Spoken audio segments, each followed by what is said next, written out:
Hello, ladies and gentlemen. This is Bunny Says, and we're here for another episode of Cinderella Phenomenon. We're on Fritz's route, and I think I need a bit of a recap. It's been a little bit, but last thing I remember was Varg was beginning to usurp Fritz's body, and he was beginning to take over so much that he was actually hanging around in the daytime, whereas normally when Fritz would fall asleep is when Varg would come out. Varg is other, Fritz's other personality, Varg. But apparently he's been taking over so much that he's been coming out during the daytime. Now, the last couple of things I remember were, I remember Varg kissed us, which surprised me. It surprised me because, well, I guess it shouldn't, because it seems that Varg and Fritz are almost they're starting to merge a bit, their personalities, or at least Varg is starting to get Fritz's personality into him. So it shouldn't be too surprising that he suddenly has feelings for me, since I knew that Fritz had feelings for us. Lucette, that is. And also Sir Mithros, on our 18th birthday, dragged us to a room where our mother was fused with like the Tannenbaum crystal, and we were compelled to touch it and began to feel drained, and we had fallen asleep for a week and then woke up, and that's when Varg was there and kissed us and all this. And he had his mask off. I remember he took his mask off. Now Varg is escorting us outside the castle, because he is, I think, ordered to not allow us to go anywhere without him.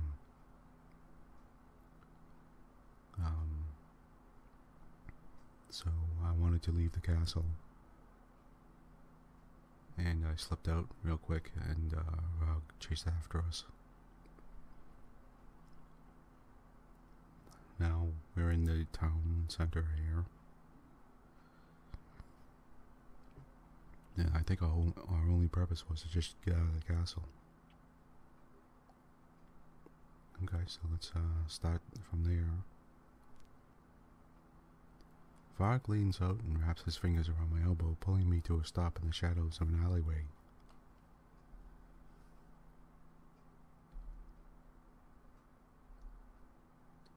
My irritation is immediate, and I look up to glare at him. What are we doing in town? As much as I don't want to agree with those idiot knights, the knights were trying to stop us from leaving the castle, you really shouldn't be wandering the streets. My next words are cold and sharp. Why not? Before, that was what everyone insisted I do. And now the only thing everyone wants is for me to stay indoors. Varg is silent for a few moments before finally letting out an exasperated sigh. Angel is not what it was, princess. Now, before I go on, I just want to remind everyone that, I'll remind myself actually, that Mother has taken over the town, and also the king has been sort of turned into a sort of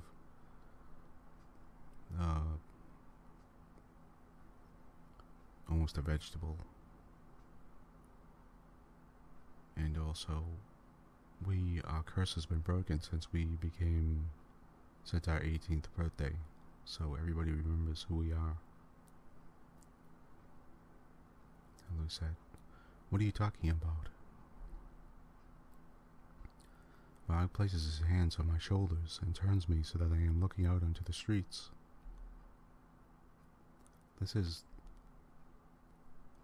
I am not overly familiar with the kingdom, but even I can tell that something is off. The shops that had once had colorful display windows are now empty. The displays are dull or non-existent. The liveliness of the market stalls is all but gone. My gaze is drawn to the bakery shop that Fritz had taken me all those months ago. Its dim windows tell me that it is closed. Now she's having a flashback. There's so many different sweets here. Fritz, buy whatever you like.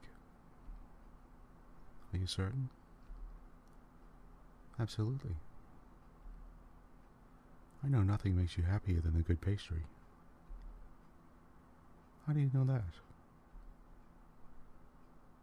Well, it's a job's night to know these sorts of things. Just how much do you know about me? Nothing that anyone else wouldn't know. What's my favorite color? Blue. My favorite flower? Lilies. He does know. I told you that these croissants were famous, right? Those are my favorite. I'll get a croissant then. Not a custard Danish? I thought you liked those best.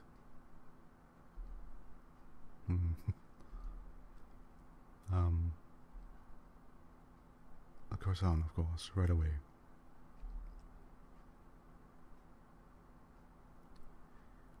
No, the flashback is over. An all too familiar ache beats within my chest. Has it been that long since that day? Everything was so vibrant and full of energy back then. This place was so lively, and there was music that filled the streets, and performances everywhere. But now, so much has changed. It's so silent. The streets are so empty, and the eyes of the people. Their eyes are glazed and then seeing, just like the king's. I step forward to get a better look without realizing.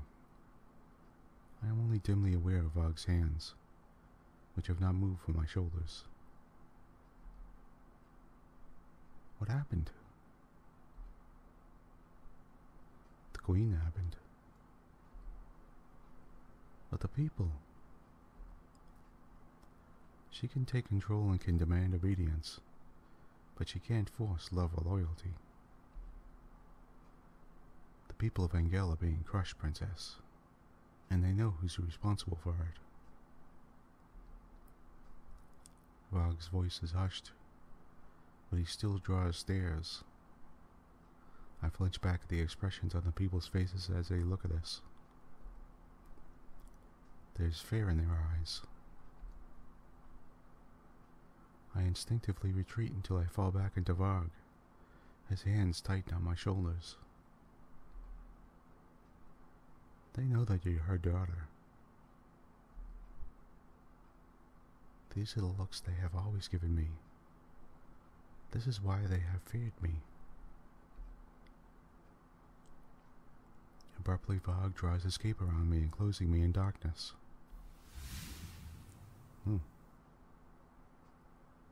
When light finally filters back into my consciousness, I am facing a completely different street. What did you do?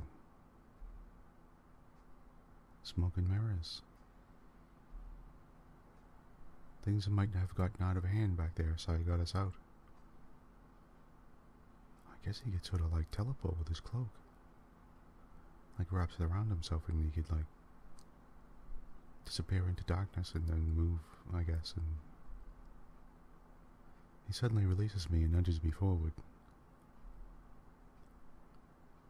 Can we return to the palace now? I grit my teeth. I still want to see the town. It is impossible to think that the entire place is so changed. How is that possible? Sir Mithro said Mother was out. I really need to see her. Berg. It's almost dinner time, Princess. Your family will be expecting you. Mother will be expecting me. I should see her at dinner, right?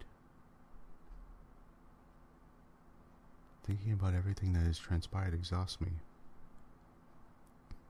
I rub my eyes and sigh. Fine, let us return. Oh, okay. In the dining hall. When I enter the dining hall, a familiar figure stands by one of the windows.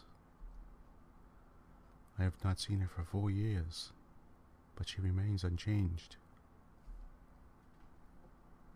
Standing before me is the only person whose love I have never doubted. Mother. No, it is actually her, Hildur, my dearest one. I move toward her immediately, like a moth drawn to flame. Soon I have my arms wrapped around her in a hug. I do not care that I am crying. Mother, I have missed you so much. And I have missed you. I cannot believe that Mother is indeed alive. I am crying so hard, tears blur my eyes, and it takes effort to speak. I thought you died. Mother presses a soft, cool hand to my cheek. Her touch is more comforting than I remember. And it is thanks to you that I did not. I am so proud of you, love. I had thought her warmth would envelop me longer, but Mother is quick to draw away from me. I look up at her in confusion and flinch when I see that her gaze is cold.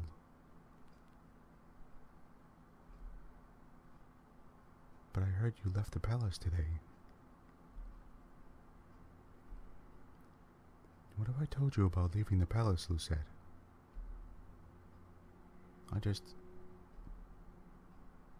No excuses. You know my feelings on this.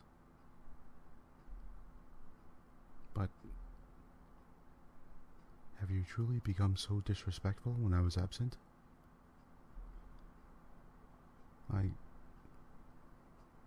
Let's not fight. Not tonight. Yes, Mother. Come, sit.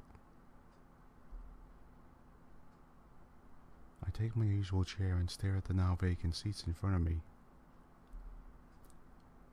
There is a heaviness in my chest, as I remember who sat in them.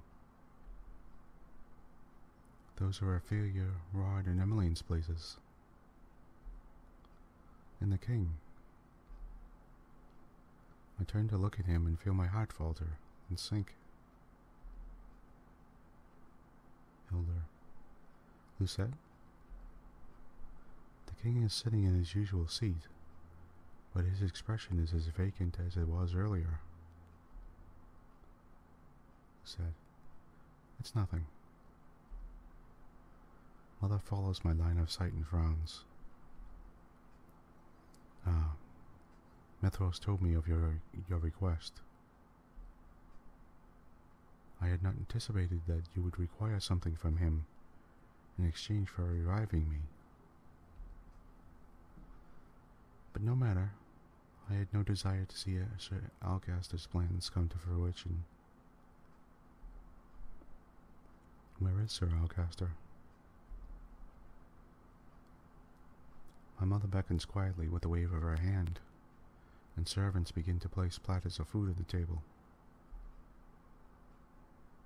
Exiled, there's no place in this kingdom for a snake like him.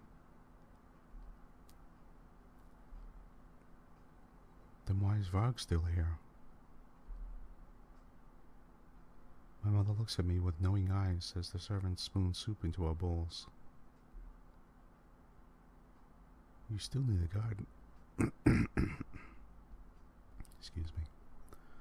You still need a guard, my dear. It was fortuitous of me to retain him, considering your actions today. I looked down, my mind racing. But enough of these inconsequential notions. We must discuss your training. What? You're the crown princess, and you must learn how to be queen. Eventually, you too shall become the Tannenbaum bearer. I will show you how to control it. It was impossible for me to think of Mother as a witch. But seeing how she speaks so casually of the Tannenbaum, and considering all that has happened this week, I have no choice but to believe it.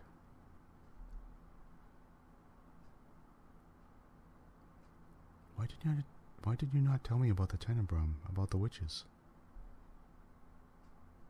Dearest one, you were so young. I wanted to protect you. And it is no matter now, for I am here. I will teach you through practical demonstration. I always found that to be the most effective way. She looks at me sharply. We will begin by punishing those that cursed you. Fear and shock immediately fled through me. What? Punish Parfait and Delora? They have acted to keep you from me, and from your destiny. They must be punished. Don't you wish for revenge on those that have wronged you so? Oh, well, okay. I could either stay silent or protest.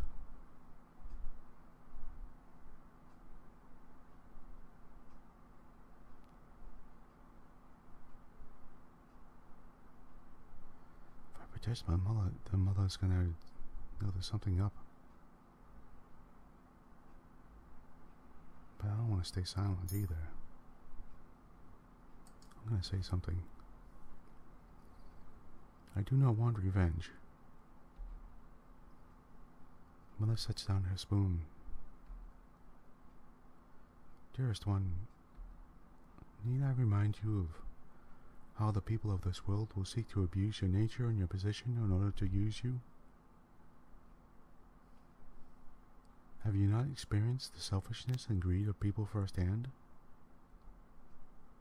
Were you not cursed by such people? You're right.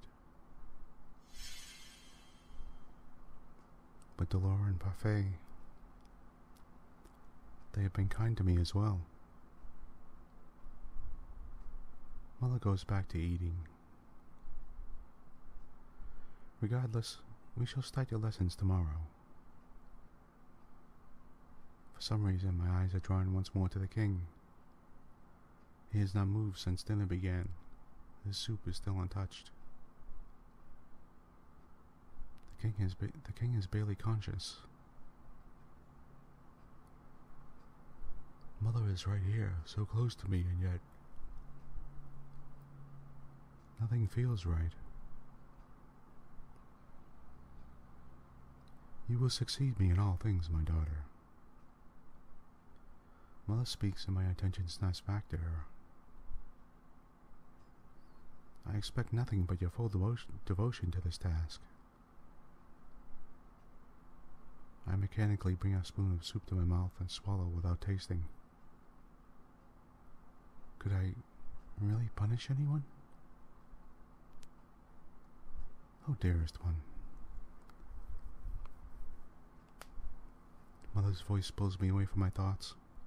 She reaches over and brushes my hair away from my face. Her touch is heartbreakingly familiar. She is right here, but I feel like this is the most distant I have ever been from her. We're never going to be separated again.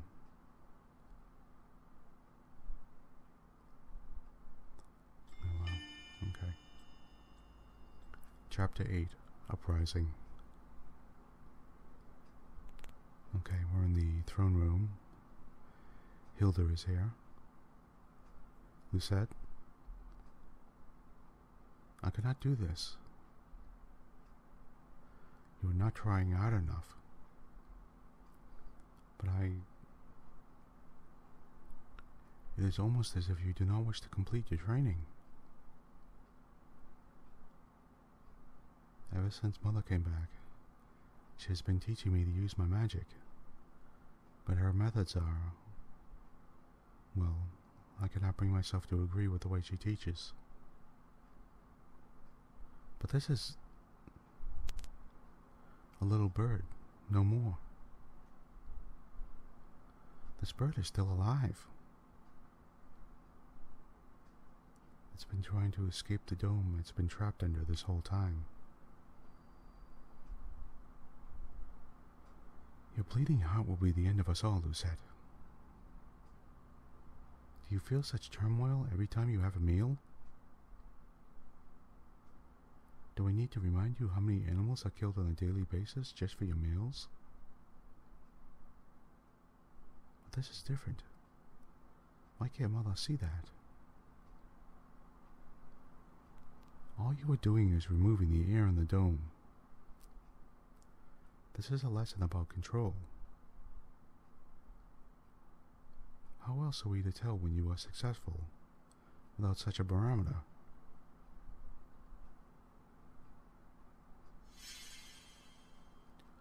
Mother raises her hand and without any apparent effort manipulates the air in the dome. Now you see how simple it is? I stare at the bird's lifeless body inside the dome. The sight of it brings back old memories. This happened before, and even then I was not able to save the bird's life. I still cannot save anything. And because you hesitated, another bird must be brought in. How many birds will it take, Lucette? I need you to focus, dearest heart. We will continue tomorrow, and I expect you to perform as expected. Do you understand? Lucette. I nod my head numbly. Mother opens her arms and beckons me toward her. I reluctantly step toward her so that she can embrace me. There is no more warmth in her embrace. There is nothing.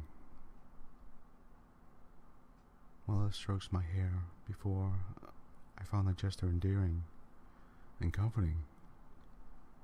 But now, I feel cold. I do this because I love you, Lucette. You understand, yes?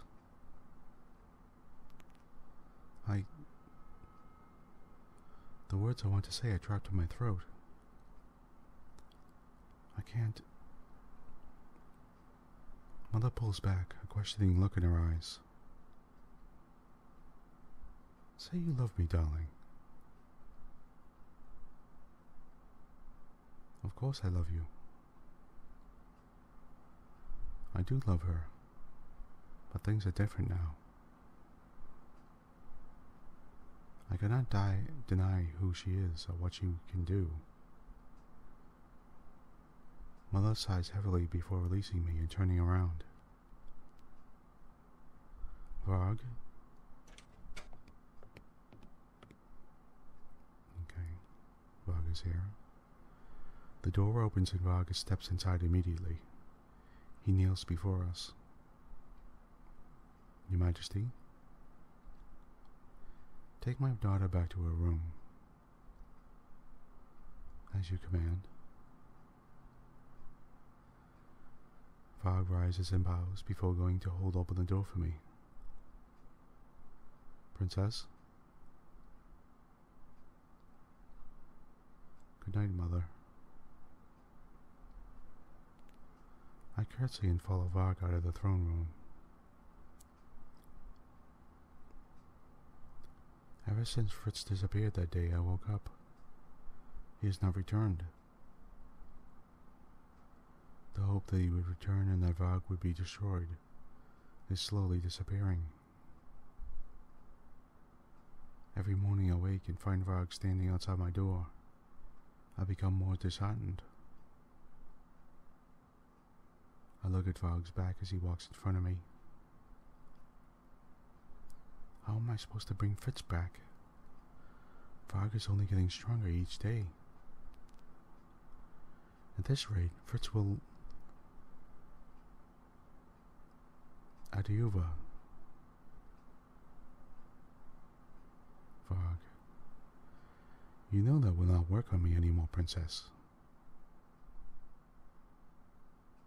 Fritz used to come when I said that word, but I no longer see any signs that he hears me. Varg. Worried about your night? Let me tell you something that might lift your spirits then. He's not gone. What? He doesn't think he can afford to lose. He's not giving up control without a fight. Thought you might want to know. Why are you telling me this? You haven't been yourself the past few days. But why do you care?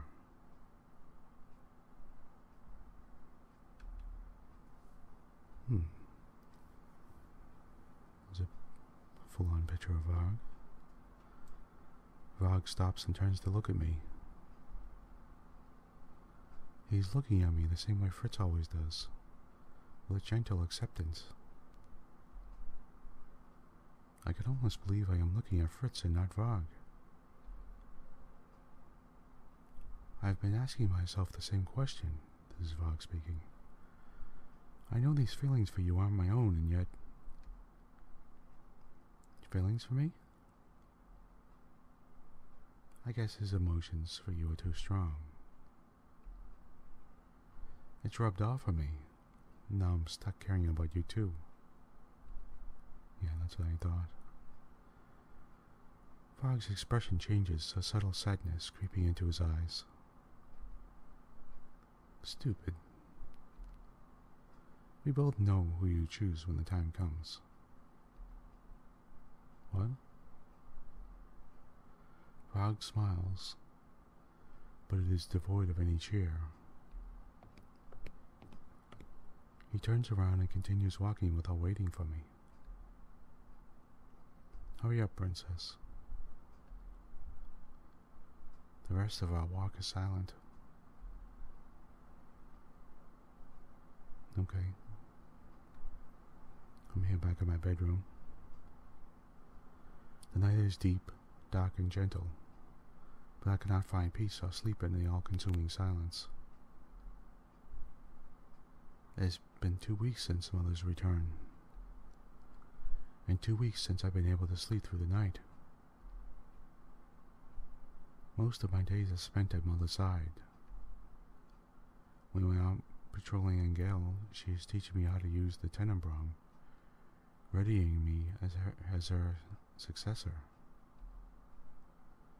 Every day it only becomes clearer to me that the kingdom is suffering. The people fear and hate us. It is even worse than it was before. Mother is cruel to everyone, even though I have yet to see them do anything wrong. Is this why Father hated her?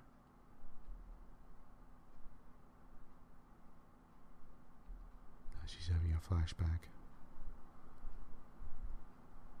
Some man is here and held her. The man is going, Your Highness? I beg your forgiveness. My child was not watching where he was going. The man's son had wandered out in front of us. The soldiers' horses would have crushed the child if the man hadn't pushed them out of the way. The stop in the road has caused a delay in our arrival back to the palace. Mother had been out visiting an old friend, a witch.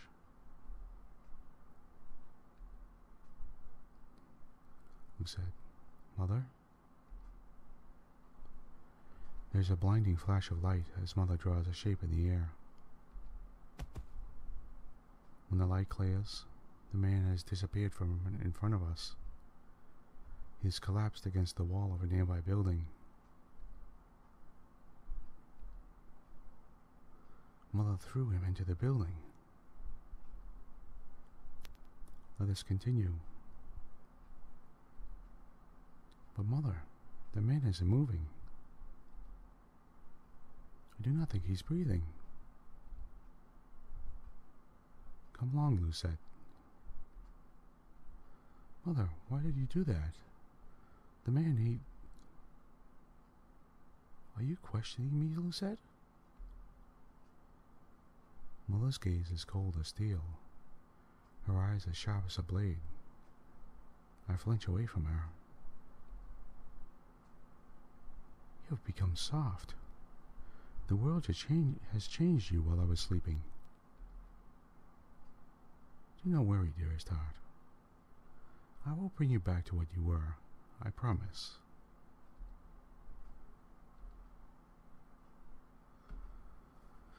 That was her flashback. It's over.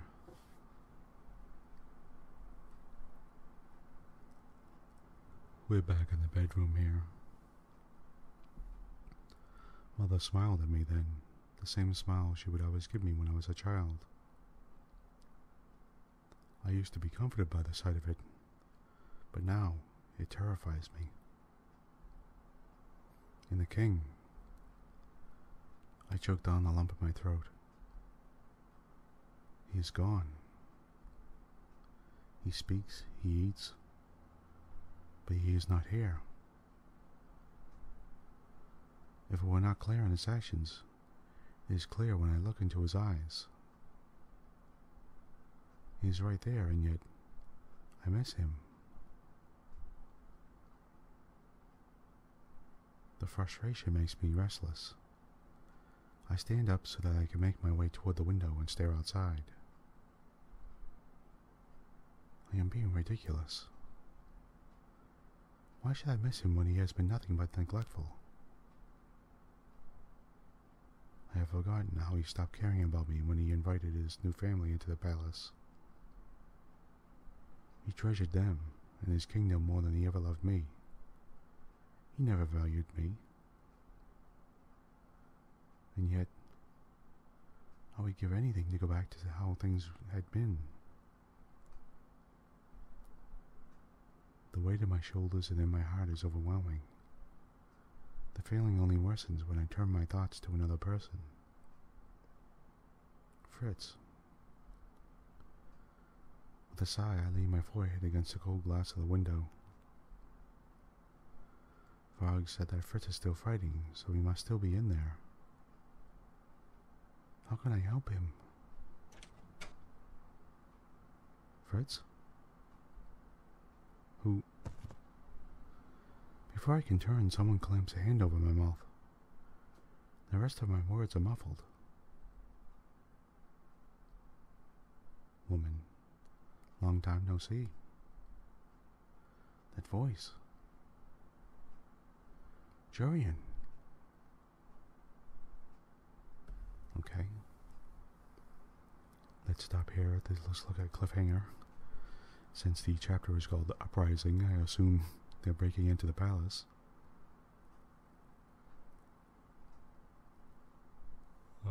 it's going on 35 minutes, so I better stop here because this looks like it's going to be a breakout. Hopefully they break out Lucette or do something.